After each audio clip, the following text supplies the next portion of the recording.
আমি রহিমা শরীফ মায়া, সভাপতি, নারায়ণগঞ্জ জেলা মহিলা দল। আসসালামু আলাইকুম লিডার।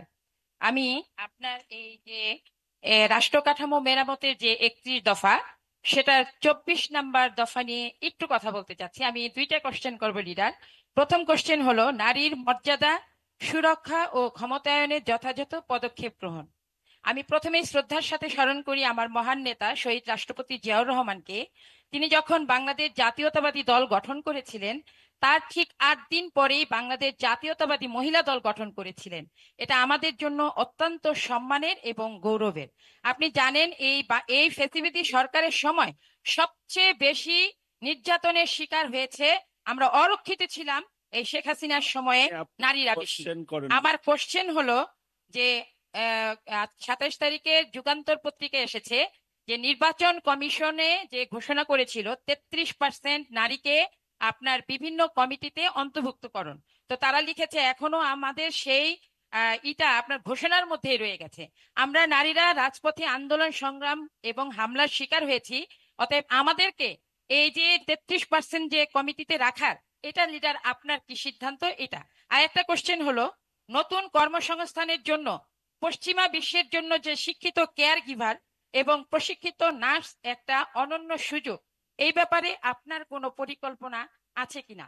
এই জন্য আমি বাংলাদেশ জাতীয়তাবাদী মহিলা দলের পক্ষ থেকে এবং আমার নারায়ণগঞ্জ জেলা মহিলা দলের পক্ষ থেকে আপনাকে সংগ্রামী সালাম। ধন্যবাদ, ধন্যবাদ। বোন বসেন।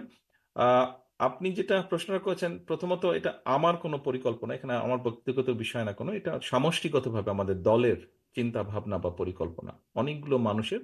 এবং 31 দফা যেটা, এটা কিন্তু শুধু বিএনপিরও না, আবার 31 দফাটা কিন্তু আমাদের সাথে স্বৈরাচার বিরোধী আন্দোলনে যারা যারা অনেকগুলো দল ছিলেন, সকল দলের মতামতের প্রতিফলনই হচ্ছে কিন্তু আজকের আমাদের এই 31 দফা।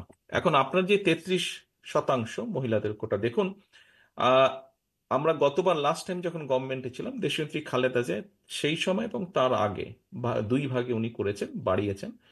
মেয়েদের শিক্ষাকে উনি ফ্রি করেছেন একদম। মহিলাদের শিক্ষা, মেয়েদের শিক্ষাকে উনি স্কুল কলেজে একদম ফ্রি করেছেন। ম্যাট্রিক ইন্টারমিডিয়েট পর্যন্ত, ডিগ্রি পর্যন্ত ফ্রি করা হয়েছে। এখন এটি করার উদ্দেশ্যটা কি, লক্ষ্যটা কি? এটি করার উদ্দেশ্য যে আমাদের আহ মহিলাদেরকে বা আমাদের নারী সমাজের যে অংশটা নারী, তাদেরকে শিক্ষিত করে গড়ে তোলা। একটি মানুষকে আপনি যদি যোগ্য করে গড়ে তুলতে না পারেন, তাহলে তো তাকে আপনি কোনো জায়গায় কোনো তার যোগ্যতা অনুযায়ী তাকে কাজ আপনি দিতে পারবেন না বা দায়িত্ব আপনি দিতে পারবেন না। এটি হচ্ছে প্রথম পদক্ষেপ। এখন এই যে 33% যেটা বলা যায় ফিল আপ করতে হবে, আহ, আমার সেরকম আমি শুধু দিলে তো হবে না। আপনাকে আমি একটা কাজ দিলাম, কিন্তু সেই কাজটি সম্পন্ন করার মতন আপনার যোগ্যতা থাকতে হবে। যদি আপনার সেই যোগ্যতা না থাকে, কিন্তু আপনাকে আমি দায়িত্বটা দিলাম, আপনি নিজে যেরকম ক্ষতিগ্রস্ত হবেন, আপনি সংগঠনকেও ক্ষতিগ্রস্ত করবেন ঠিক একইভাবে। তো সেই জন্য আমরা যেটা চাচ্ছি, আমরা যেটা চেষ্টা করছি, সেটা হচ্ছে যে আমরা আমাদের নারী সমাজের অংশ থেকে ধীরে ধীরে আমি যোগ্যতার ভিত্তিতে মানুষগুলোকে আগে বের করে নিয়ে আসবো, তারপরেই আমরা দিতে পারবো। এটা শুধু দলের ক্ষেত্রে না, এটা শুধু নির্বাচনের ক্ষেত্রে না, এটা আমরা চেষ্টা করব রাষ্ট্রের বিভিন্ন পর্যায়ে, বিভিন্ন পর্যায়ে, শুধু কোটা হিসেবে না বা নারী হিসেবে না, নারী এবং পুরুষকে একই মর্যাদায় রেখে যোগ্যতার হিসাবে পর্যায়ক্রমিকভাবে আমরা, আমাদের লক্ষ্য হচ্ছে যোগ্যতার ভিত্তিতে দেওয়া। এখানে একটা কথা আপনি নিশ্চয়ই শুনেছেন, এর মধ্যে আলোচনা করেছি, সেটা হচ্ছে যে আমাদের একটি চিন্তা ভাবনা আছে যে আমরা ফ্যামিলি কার্ড নামে একটি কার্ড ইন্ট্রোডিউস করব রাষ্ট্রের পক্ষ থেকে। এবং এই কার্ডটা ইউনিভার্সাল হবে। এটি যেরকম আপনি পাবেন আপনার আহ, আপনার সংসারের একজন গৃহিণী অথবা মা হিসাবে, একইভাবে এটি এখানে মঞ্চে যারা বসে আছেন তাদের গৃহিণীরাও পাবেন, এমনকি আমার স্ত্রীও এটা পাবেন। প্রত্যেকের নামে থাকবে। নেবে কি নেবে না, কে এটা নিবে সুবিধা, সেটা হচ্ছে তার ব্যক্তিগত ব্যাপার, কিন্তু আমরা ইউনিভার্সাল লাগবো। কিন্তু এটার উদ্দেশ্য বা লক্ষ্যটা কি? এটার উদ্দেশ্য বা লক্ষ্য হচ্ছে ফ্যামিলি কার্ড যে ওই একজন একটা সংসারের গৃহিণী বা তার নামে দেওয়া হবে, কারণ হচ্ছে সেখানে রাষ্ট্রের পক্ষ থেকে কিছু সুবিধা দেওয়া হবে।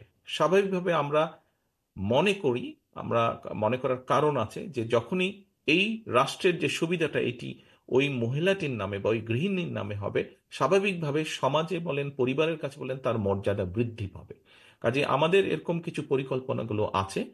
একটু সময় লাগবে, কিন্তু আমরা আপনাদের যেটা নারী সমাজের যেটা দাবি, আমরা অবশ্যই সেটার প্রতি যত্নশীল, আমরা অবশ্যই সেই লক্ষ্য এগিয়ে যেতে অবশ্যই আমরা চাই। ধন্যবাদ।